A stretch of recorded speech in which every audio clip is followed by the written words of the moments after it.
came down to, the home and home series with us in Minnesota. And at the time, Minnesota, they had won the championship the year before, in 2011. Minnesota was the team I was with for 3 years, it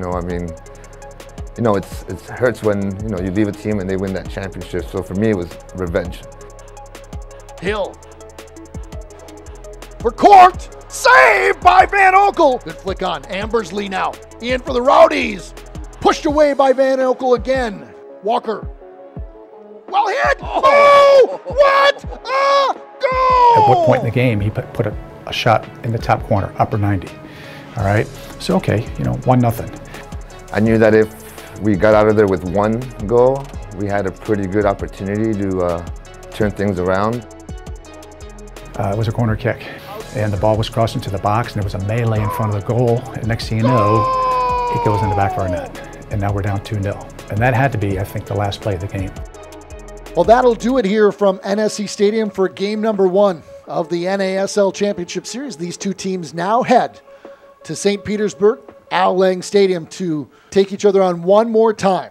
When they scored, we weren't as much surprised as much as it was like, hey, this is a final and goals are going to be scored, and now what's our reaction?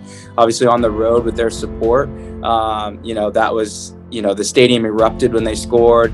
The last kick of the game was something that we'd obviously like to get back. Coming back home down 2-0, it's a pretty big hole to be in, but we were pretty fortunate that away goals didn't really matter too much in the format back then. They scored that second goal, and I just remember their team going nuts, their coaches going nuts, their fans going nuts.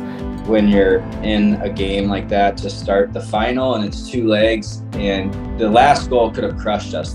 Going down 2-0, if we didn't have strong leadership, big time characters on that team, it could have hurt us. It was a devastating goal. It was a heartbreaker, man. I was so devastated, but at the same time, when they celebrated, that made me even more angry. That made me more like, dude, we're gonna go back to Tampa and win this. I do remember them celebrating like it was over, and I think we knew we were going to come back and take care of business. They're happy. You expect them to be happy. It's only half time, as far as we're concerned. We still have another half, basically, to play, and they're coming into our hometown, and so it was a little bit of fuel. We just knew going home in front of our fans at Al Lang that we knew that we'd still have a chance. So that's why you have the belief from the very beginning of the playoffs, and you just keep pushing through. I actually don't remember feeling at all worried. I think we were so dominant at home. I think we knew we could come back and win. We just knew that it was going to be a tough battle. Heads were down a little bit, but you could tell the focus was there and that we wanted it. I wanted to be the one to take that away from them.